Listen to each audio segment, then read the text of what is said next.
8 महीने की मेहनत, 260 वीडियोस और सिर्फ 120 सब्सक्राइबर्स।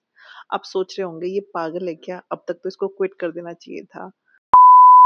तो आज इस वीडियो में हम बात करेंगे कि क्या मुझे क्विट कर देना चाहिए? क्यों मैंने यूट्यूब स्टार्ट किया? यूट्यूब पे क्या मैं ऑलरेडी फेल हो चुकी हूँ? जब हम यूट्यूब शुरू करते हैं तो हमें लगता है कि कुछ वीडियोस की तो बात है, बस शूट करना है और पोस्ट कर देना है और फिर तो बस पैसा ही पैसा होगा क्योंकि हम देखते वही हैं। हम बड़े-बड़े यूट्यूबर्स को देखते हैं कि वो अपनी जर्नी शूट कर रहे हैं, वीडियोस बना रहे हैं और आज लाखों में क्या करोड़ों में खेल रहे हैं। कोई स्पोर्ट्स कार खरीद रहा है, कोई लग्जरी घर बना रहा है, कोई अपना बिज़नेस रन कर रहा है और वही सारी उम्मीदें लेके हम भी अपनी जर्नी शुरू कर लेते हैं। तो आज इस वीडियो में मैं बताने वाली हूँ आपको अपनी सच्चाई, किस तरीके से मैंने अपनी जर्नी को शुरू किया, अभी क्या चल रहा है और क्या रहेगा फ्यूचर प्लान। तो चलो शुरुआत से शुरू करते हैं। मेरा नाम संध्या है, welcome back to my channel. मैंने अपनी जर्नी लास्ट ईयर अगस्त में शुरू की थी और मैंने शुरू किया था ये सोच के कि मैं व्लॉगिंग करूँगी। मैं एक हाउसवाइफ हूँ, मेरे 2 बच्चे हैं, जो मेरा बेटा है वो 2 साल का है, आई मीन 2.5 साल का है और जो मेरी बेटी है वो 12 साल की है। तो सबसे पहले क्वेश्चन आता है कि मैंने यूट्यूब क्यों शुरू किया?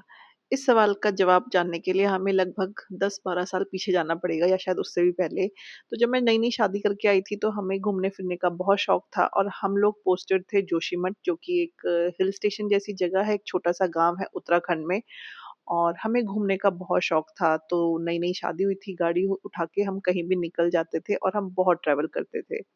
पूरा उत्तराखंड हमने ट्रैवल कर चुका था, हमने कहीं शायद कोई जगह नहीं छोड़ी थी। तो मुझे फ़ोटोग्राफ़ी का और वीडियोज़ का बहुत शौक था, जब देखो मैं अपने हस्बैंड वीपी को बोलती रहती थी कि आप मेरी फ़ोटोज़ क्लिक करो, वीडियो शूट करो, ये करो, वो करो। तो वो हमेशा बोलते थे कि यूट्यूब चैनल स्टार्ट कर लो, आप अपना पोस्ट करना शुरू करो। लेकिन मेरे अंदर इतना ज़्यादा सेल्फ डाउट था, मैं आपको बता नहीं सकती। मुझे हमेशा ये लगता था कि मेरे से नहीं हो पाएगा। मेरे को कौन ही सुनना पसंद करेगा, ना मेरे पास एक अच्छी आवाज़ है, ना मैं दिखने में बहुत खूबसूरत हूँ और ना मेरे पास नॉलेज है, ना मुझे किसी चीज़ का पता है, तो मैं क्यों ही मतलब कैसे ही हो पाएगा? एंड सबसे बड़ी चीज़ मैं सोचती थी कि यार लोग क्या कहेंगे, क्या सोचेंगे मेरे बारे में जब मुझे देखेंगे? तो वो सेल्फ डाउट, वो लो कॉन्फिडेंस इतना ज़्यादा था, अपने आप को लेके इतनी इनसिक्योरिटीज़ थी, तो मैं वो जर्नी कभी शुरू ही नहीं कर पाई। उसके बाद टाइम बीतता गया, कभी-कभार मैं सोचती की थी कि चलो ठीक है, थोड़ा अपने आप को इम्प्रूव कर लूँगी, तब मैं शुरू करूँगी। किसी अच्छी बड़ी लोकेशन पे जाएँगे, तब मैं शूट करूँगी। इसी चीज़ों को करते-करते मैंने काफ़ी साल ऐसे ही निकाल दिए।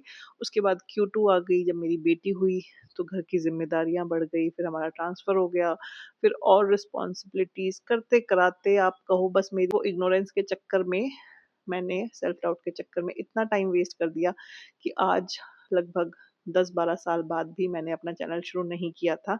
लेकिन अभी थोड़े टाइम पहले लगभग चैनल शुरू करने से 2-3 महीने पहले मुझे एक लेडी मिली। मैंने कहीं उनसे सुना एंड समझाया चीज़ों को लेके कि अगर कोई ऐसी चीज़ है जिसको लेके आपको कई सालों से रिग्रेट हो रहा है और आपको लगता है यार काश वो चीज़ वहाँ शुरू करती होती या काश उस टाइम पे मैंने वो चीज़ कर ली होती, तो उस काश को आप अभी में चेंज करो। यानी कि अगर कोई चीज़ इतनी स्ट्रॉन्ग है आपके माइंड में, आपके दिल में और आपको लगता है कि उस चीज़ को आपको शुरू करना था लेकिन आप किसी रीज़न से नहीं कर पाए हो, then now is the best time.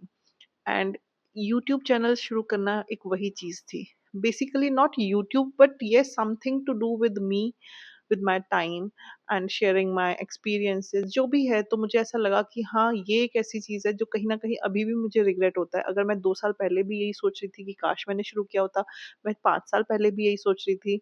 तो इसलिए अभी शुरू करना बहुत इम्पोर्टेंट हो गया था सो दैट आने वाले 2 साल के बाद भी मैं यही ना सोच रही हूँ कि यार काश मैंने 2 साल पहले शुरू किया होता। तो thank God today I feel कि एट लीस्ट मैंने स्टार्ट किया। स्टार्ट करने का एक बहुत बड़ा रीज़न ये भी है कि जब हमारी कोई प्रीशियस मोमेंट्स होती हैं या वो कोई बहुत अच्छी चीज़ें होती हैं, उनको हम उस मोमेंट में जीते तो हैं लेकिन कहीं न कहीं कुछ सालों बाद वो चीज़ें फेड होने लगती हैं। मेमोरी में और स्पेशली मेरी सेकंड प्रेगनेंसी के बाद तो मुझे ऐसा लग रहा है कि मुझे कोई चीज़ें याद ही नहीं है। जब बनी हुआ था और मैं उन चीज़ों को याद करती थी कि क्यूटू के साथ मैं कैसे-कैसे चीज़ों को मैनेज करती थी, तो लिटरली मुझे वो चीज़ें याद ही नहीं आ पा रही थी। मुझे लगा था मैं सब कुछ भूल चुकी हूँ। एक ये जर्नी ज़ीरो से शुरू हो रही है। एंड फिर मुझे रियलाइज़ हुआ कि यार क्यूटू की जर्नी उस टाइम पे तो मैं डॉक्यूमेंट नहीं कर पाई हूँ, और जो थोड़ी बहुत हमने करी है वो कहीं न कहीं पेन ड्राइव्स में, हार्ड डिस्क में बस कहीं दबी पड़ी है, और हमारी मेमोरीज़ में भी धीरे-धीरे वो फेड होती जा रही है। लेकिन जो बनी है, जो मेरा छोटा बेटा अभी हुआ है बनी, उसकी जो जर्नी है उसको मैं डॉक्यूमेंट करूँगी, एंड क्यूटू की अब आगे की जो लाइफ़ रहेगी वो मैं ज़रूर डॉक्यूमेंट करूँगी। जो भी हमारी सेलिब्रेशंस होंगी, जो भी हमारे इम्पोर्टेंट प्रीशियस मोमेंट्स होंगे, इम्पोर्टेंट डेट्स होंगी, जो भी हमारी जर्नी होगी वो मैं ज़रूर डॉक्यूमेंट करूँगी, सो दैट हम उनको जब मन करे देख सकें, ना कि वो सिर्फ़ एक हार्ड डिस्क में पड़ी रहे। येस, ये भी बहुत बड़ा रीज़न है, एंड ये चीज़ मैं आपको भी ज़रूर बोलूँगी, अगर आप ये वीडियो देख रहे हो तो start documenting your life, specially आपके बच्चों के साथ, आपकी फैमिली के साथ जो भी इम्पोर्टेंट मोमेंट्स हैं, सेलिब्रेशंस हैं, बनी का फर्स्ट डे एट स्कूल, बनी का फर्स्ट स्टेप, उसने क्या खाया था, कैसे हमने छोटी-छोटी चीज़ों को सेलिब्रेट किया था, वो सब मुझे डॉक्यूमेंट करना बहुत अच्छा लगता है, और फ्री टाइम में हम कभी-कभी उनको देखते हैं तो बहुत मज़ा आता है। अब आती है सेकंड चीज़, क्या मैं यूट्यूब पे ऑलरेडी फेल हो चुकी हूँ? देखो, यूट्यूब की ग्रोथ तो बहुत सेकेंडरी है। आई डोंट नो मैं इसमें कितनी कामयाब होंगी, नहीं होंगी, लेकिन जो मेरा फर्स्ट प्राइमरी रीज़न है कि मैं अपनी लाइफ़ और अपने बच्चों की लाइफ़ को डॉक्यूमेंट कर रही हूँ अपने फ्यूचर के लिए, तो वो है मेरी फर्स्ट प्रायोरिटी। सेकंड, अगर यूट्यूब ग्रोथ की बात करें तो जितना मैंने रिसर्च किया है, कुछ टाइम से मैं रिसर्च कर रही थी ये देखने के लिए कि आखिर क्या प्रॉब्लम आ रही है कि हमारी यूट्यूब पे हम लोग ग्रो नहीं कर पा रहे हैं। तो जब मैंने रिसर्च किया तो मैंने कुछ-कुछ स्टैट्स यहाँ पे नोट करके रखा है, तो मैं आपको बता दूँ कि रिसर्च के अकॉर्डिंग 99% यूट्यूबर्स फेल हो जाते हैं। अगर रिसर्च के अकॉर्डिंग देखें तो 100 मिलियन चैनल्स से भी ज़्यादा चैनल्स हैं जो कि अभी एक्टिव हैं यूट्यूब पर। उसमें से सिर्फ 10 मिलियन हैं जिनको कि 1000 सब्सक्राइबर्स क्रॉस करते हैं, जो कि बेसिक क्राइटेरिया है। उसमें भी अगर मोनेटाइज़ेशन की बात करें तो सिर्फ 6% चैनल्स ऐसे हैं जो मोनेटाइज़ होते हैं। इसीलिए बोला जाता है कि 99% चैनल्स ऐसे हैं जो अपने पहले 1000 सब्सक्राइबर्स तक भी नहीं पहुँचते हैं, और मोनेटाइज़ेशन तो बहुत दूर की बात है। तो क्या हम अपने फेलियर को एक्सेप्ट कर लें कि मैं मान लूँ कि मैं फेल हो गई हूँ? तो ऐसा बिल्कुल नहीं है। होता क्या है कि हर क्रिएटर का एक अलग जर्नी होता है, और हर क्रिएटर की एक अलग स्टोरी होती है, एक अलग रीज़न होता है यूट्यूब स्टार्ट करने का। तो मेरा जो रीज़न है वो बिल्कुल अलग है, ग्रोथ होगी, मोनेटाइज़ होंगे तो ठीक है, that is extra benefit, but yes, the main purpose is documenting our life, our journey. उसमें भी अगर फेलियर की बात करें तो 99% जो फेलियर्स होते हैं वो इसलिए होते हैं कि बहुत यूट्यूबर्स बहुत जल्दी क्विट कर देते हैं। 10 वीडियो बनाई, 20 वीडियो बनाई, 1-2 महीने काम किया, 6 महीने काम किया, 50 वीडियो बनाई, एंड अगर रिजल्ट्स नहीं आए तो जस्ट क्विट कर दिया, फेल हो गए।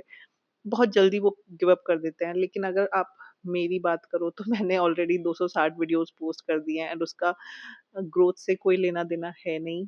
तो yes, it's a different story. मेरा पर्पस जो है वो सॉल्व हो रहा है कि मैं चीज़ों को डॉक्यूमेंट कर रही हूँ, एंड एक तरीके से एक लाइब्रेरी बिल्ड कर रही हूँ। That is important. नेक्स्ट चीज़ आती है कि कौन-कौन सी गलतियाँ हैं जो मैंने करी एंड मेबी आपको नहीं करनी चाहिए अगर आप ये वीडियो देख रहे हो और आप भी कोई एक नए कंटेंट क्रिएटर हो। तो सबसे पहली गलती जो मैंने करी वो मैंने कोई क्लैरिटी नहीं थी, कोई प्लानिंग नहीं थी, जस्ट मैंने कैमरा उठाया, एक दिन मुझे अंदर से आया कि Sandhya this is high time, now you have to start. तो मैंने जस्ट अपना वीडियोज़ को शूट करना शुरू कर दिया एंड पोस्ट करना शुरू कर दिया विदाउट एनी प्लानिंग। तो आप ये गलती बिल्कुल मत कीजिए, क्योंकि जब आप यूट्यूब पे अगर प्रोफेशनली स्टार्ट करना चाहते हैं, प्रॉपर कंटेंट क्रिएटर बनना चाहते हैं, तो काफ़ी सारी चीज़ें आपके लिए मैटर करती हैं। आपका एक प्रॉपर नीश होना चाहिए जिसके अकॉर्डिंग आप अपनी वीडियोज़ बनाते हो। उससे क्या होता है कि एक एल्गोरिदम को पता चलता है कि आपकी वीडियोज़ किसको दिखानी है। तो मैंने जो गलती करी वो यही थी कि मेरी कोई प्लानिंग नहीं थी, कोई स्ट्रैटेजी नहीं थी, मुझे कुछ आता नहीं था। मेरा एडिटिंग क्या होगा, थंबनेल कैसे डिज़ाइन करना है, टाइटल क्या होना चाहिए, एसईओ क्या होता है, इन सब चीज़ों की मुझे कोई नॉलेज नहीं थी, जो कि मैंने धीरे-धीरे सीखी हैं और फिर मैंने इम्प्लीमेंट करनी शुरू करी हैं। तो धीरे-धीरे कोशिश कर रही हूँ कि मैं अपनी चीज़ों को इम्प्रूव कर सकूँ और चीज़ों को लर्न कर सकूँ। तो ये गलती आप बिल्कुल मत करना। सेकंड गलती जो मैंने करी वो था कि कंसिस्टेंसी। कंसिस्टेंसी बहुत ज़रूरी है, लेकिन कंसिस्टेंसी का मतलब ये नहीं है कि आप कुछ भी पोस्ट कर दो, जो कि मैंने करी। मैं जस्ट अपनी रैंडम लाइफ़ दिखा रही हूँ, पोस्ट कर रही हूँ, व्लॉग्स कर कर रही हूँ, लेकिन ये चीज़ आपको समझनी ज़रूर है कि स्टार्टिंग में आप कोई बहुत बड़े सेलिब्रिटी नहीं हैं या कोई मैं बहुत बड़ी फ़ेमस पर्सनैलिटी नहीं हूँ कि लोगों को मेरी लाइफ़ को जानने में इंटरेस्ट होगा। मैं शूट कर रही हूँ, पोस्ट कर रही हूँ, डाल रही हूँ क्योंकि मेरा एक अलग रीज़न है, लेकिन येस, अगर आप ग्रो करना चाहते हैं, तो you have to give some knowledge. आपको कोई इन्फॉर्मेशन, आपको कोई नॉलेज शेयर करनी पड़ेगी, कोई वैल्यू देनी पड़ेगी लोगों को, तब आपकी वीडियोज़ पे लोग आएँगे और देखेंगे। स्टार्टिंग में आपके रैंडम व्लॉग्स और आपकी लाइफ़ में इतना ज़्यादा इंटरेस्ट किसी को नहीं होता है, तो ये एक गलती मैंने करी कि कंसिस्टेंटली आप डाल रहे हो ठीक है, लेकिन अल्टीमेटली इट्स द क्वालिटी कि आप लोगों को अपनी वीडियो पे रोक के रखें या लोग आपसे कनेक्ट कर पाएँ, आपकी वीडियोज़ को देखना पसंद करें। वो चीज़ धीरे-धीरे आप बिल्ड करिए। तो अब बात कर लेते हैं फाइनल क्वेश्चन के बारे में कि क्या मैं इसको क्विट करने वाली हूँ या कंटिन्यू रखने वाली हूँ? क्या मैं यूट्यूब पे ऑलरेडी फेल हो गई हूँ? तो सही बताऊँ तो मैं बिल्कुल नहीं मानती हूँ कि मैं यूट्यूब पे फेल हो गई हूँ। यूट्यूब पे मैं मोनेटाइज़ कर पाऊँ या ना कर पाऊँ, मैं ग्रो कर पाऊँ या ना कर पाऊँ, लेकिन आई फ़ील कि अगर मैंने 260 वीडियोज़ पोस्ट करी हैं, तो डेफ़िनिटली मैंने एक डिसिप्लिन लाइफ़ जी है, मैंने कंसिस्टेंसी बना के रखी है। पिछले 8 महीने में। इससे मैंने जो अपने अंदर सेल्फ ग्रोथ फ़ील करी है, जो चीज़ें मैंने सीखी है, उसकी कोई कीमत नहीं हो सकती है। डिसिप्लिन आपको सबसे पहले सिखाती हैं ये चीज़ें जब आप कंटेंट क्रिएशन की जर्नी में आते हो। देयर आर डेज़ जहाँ पे कि आपको कोई पैसे नहीं मिल रहे हैं, कोई एप्रिसिएशन नहीं मिल रहा है, कोई आपकी वीडियोज़ को लाइक नहीं कर रहा है, सब्सक्राइब नहीं कर रहा है, कोई आपको नहीं देख रहा है। लेकिन स्टिल आपको डिसिप्लिन इतना होना चाहिए कि आप वीडियोज़ पोस्ट कर रहे हो, आपको पता है। तो मेरे साथ भी ऐसा होता है, बहुत दिन ऐसे होते हैं जहाँ पे कि किसी दिन घर की हालत बहुत ख़राब है, किसी दिन बच्चे की हालत ठीक नहीं है, किसी दिन मैं खुद बीमार हूँ, मन ही नहीं कर रहा है कि कुछ भी मैं उठूँ, शूट करूँ। लेकिन स्टिल मैं अपने आप को पुश करती हूँ और मैं वो काम करती हूँ जो ज़रूरी है। स्पेशली बात जब एडिटिंग की आती है, एडिटिंग में बहुत टाइम लगता है। चलो शूट तो आपने कर लिया क्योंकि आप जो मैं शूट कर रही हूँ वो घर की मोमेंट्स होती है, बच्चों के साथ होती है। वो भी काफ़ी टफ हो जाता है, कई बार आप नहीं कर पाते हो, लेकिन स्टिल अगर आपने कर लिया, उसके बाद एडिटिंग के लिए आपको बहुत टाइम लग जाता है। जब आप इनिशियली शुरू करते हैं, आप चीज़ों को सीखते हैं। तो जब मैं एडिटिंग करती हूँ, मुझे आराम से 1.5 से 2 घंटे लग जाते हैं एंड एडिटिंग मैं करती हूँ बच्चों को सुलाने के बाद। सो देयर आर डेज़ जहाँ पे कि इतनी नींद आ रही होती है, इतनी थके आप होते हो, लेकिन आपको नहीं करना होता है, लेकिन स्टिल आप किसी तरह अपने आप को पुश करते हो। तो येस, पहले से बहुत ज़्यादा डिसिप्लिन अपने अंदर फ़ील कर रही हूँ। सेकंड चीज़ आती है कंसिस्टेंसी एंड पेशेंस। मेरे अंदर बहुत ज़्यादा पेशेंस आ गया है। ऑब्वियसली पेशेंस तो आएगा ही ना जब इतनी वीडियोज़ आपने पोस्ट कर दी है एंड उसके बाद भी आपको कोई रिज़ल्ट नहीं दिख रहे हैं, कोई आपकी इनकम नहीं हो रही है, कोई ग्रोथ नहीं हो रही है, स्टिल यू आर पोस्टिंग। तो ये पेशेंस आपको सिखाता है। तीसरी चीज़ जो मैंने सीखी है, नो कंपैरिज़न। आपको किसी से कंपेयर नहीं करना है। देयर आर पीपल जहाँ पे कि लोग 2-2 3-3 साल में भी सक्सेसफुल नहीं हो पाए हैं एंड देयर आर पीपल जो 2-3 महीनों में ही बहुत ज़्यादा सक्सेसफुल हो जाते हैं। तो हर किसी की जर्नी बिल्कुल डिफरेंट है, यहाँ पे बिल्कुल अलग कहानी है। किसी से कंपेयर बिल्कुल ना करें और ये चीज़ मैंने भी नहीं करी है। मैं किसी से कंपेयर नहीं करती हूँ। कुछ चैनल्स हैं, कुछ मेरे नोन हैं जिन्होंने मेरे साथ ही अपनी जर्नी शुरू करी थी। कुछ लोग बहुत अच्छा ग्रो कर रहे हैं, कुछ लोग इतना भी नहीं कर पा रहे हैं। तो हर किसी की एक अलग जर्नी है, अपने आप को कभी किसी से कंपेयर नहीं करना है। एंड चौथी चीज़ जो सबसे इम्पोर्टेंट चीज़ है, 10 साल पहले मैं इस जर्नी को शुरू नहीं कर पाई थी क्योंकि मेरे अंदर बहुत ज़्यादा सेल्फ डाउट था। कैमरे को फेस करने में मैं बहुत कॉन्शियस फ़ील करती थी। मुझे लगता था मुझे बोलना नहीं आता है, मुझे काम किसी चीज़ की नॉलेज नहीं है। लेकिन धीरे-धीरे करके अब मैं सीख रही हूँ चीज़ों को, तो मेरे को बहुत ज़्यादा कॉन्फिडेंस फ़ील हो रहा है। मेरे अंदर से वो डर निकल गया है कि मैं कैमरे के सामने बोल रही हूँ तो लोग क्या सोचेंगे? मैं वीडियोज़ पोस्ट कर रही हूँ तो मेरे घर वाले, मेरे रिलेटिव्स क्या सोचेंगे? तो इन चीज़ों से मैं थोड़ा आगे बढ़ चुकी हूँ, which is I am proud of my self, क्योंकि इन चीज़ों के चक्कर में मैंने ऑलरेडी बहुत टाइम वेस्ट किया। और अगर आप भी अपनी जर्नी शुरू करेंगे तो आई डोंट नो आप कितना सक्सेसफुल होंगे या नहीं होंगे, वो एक अलग चीज़ है, उसके बारे में कभी फिर वीडियो बना लेंगे। लेकिन और दुनिया भर की वीडियोज़ ऑलरेडी यूट्यूब पे मिल जाएँगी आपको कि कैसे आपको यूट्यूब पे काम करना है कि आपको सक्सेस मिल जाए। लेकिन अगर आप ये जर्नी शुरू करते हैं तो आई कैन गारंटी यू कि आपके अंदर मैसिव चेंजेस आएँगे। आप अपने आप को लेके बहुत कॉन्फिडेंट फ़ील करोगे। आपको खुद से प्यार होना शुरू हो जाएगा। यू विल फ़ील कि हाँ, मैं इतना अच्छा बोल पा रही हूँ, मैं इन चीज़ों को सीख पा रही हूँ, मैं समझ पा रही हूँ, मैं कुछ अलग कर पा रही हूँ अपनी लाइफ़ में। स्पेशली कोई ऐसी मदर है या कोई हाउसवाइफ़ है जो कि अपनी लाइफ़ को रीस्टार्ट करना चाहती है, कहीं सोचती है कि मैं कुछ तो भी अपने लिए बिल्ड करूँ। सो दिस इज़ समथिंग जो कि आप घर से बैठ के शुरू कर सकते हो विदाउट एनी इन्वेस्टमेंट। आपको जस्ट आपका डेडिकेशन देना है और टाइम देना है, थोड़ा-सा हार्ड वर्क करना है, लेकिन धीरे-धीरे करके आपको रिज़ल्ट्स भी आने शुरू हो जाएँगे, जैसा कि मैं कर रही हूँ और मैं देख रही हूँ। अभी मैंने बहुत चीज़ें सीखनी शुरू करी है, मैं वीडियोज़ किस एंगल से बनानी है, कैसे शूट करनी है, वो सब चीज़ें सीख रही हूँ। धीरे-धीरे मेरा इंटरेस्ट और बढ़ता जा रहा है।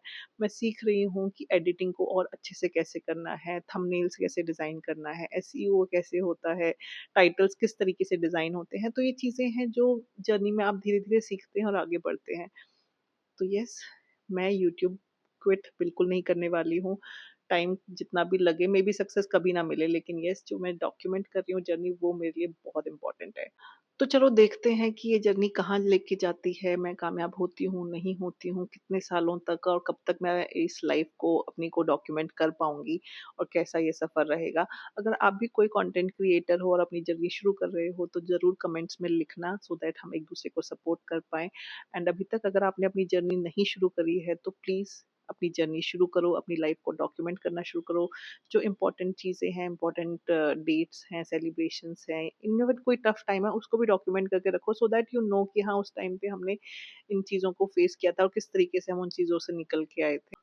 और अगर वीडियो अच्छी लगी हो तो प्लीज़ वीडियो को लाइक करना और मेरी जर्नी में मेरा साथ देने के लिए चैनल को सब्सक्राइब करना। एंड अगर आप चाहते हैं मैं भी आपके चैनल ज़रूर सब्सक्राइब करूँ, तो आप कमेंट्स में मेंशन कर दीजिए, सो दैट आई नो कि आप भी एक नए कंटेंट क्रिएटर हैं और हम लोग एक-दूसरे को सपोर्ट कर पाएँ। मिलते हैं अगली वीडियो में, तब तक के लिए आप अपना ख्याल रखिए। Thank you so much for watching. Bye bye.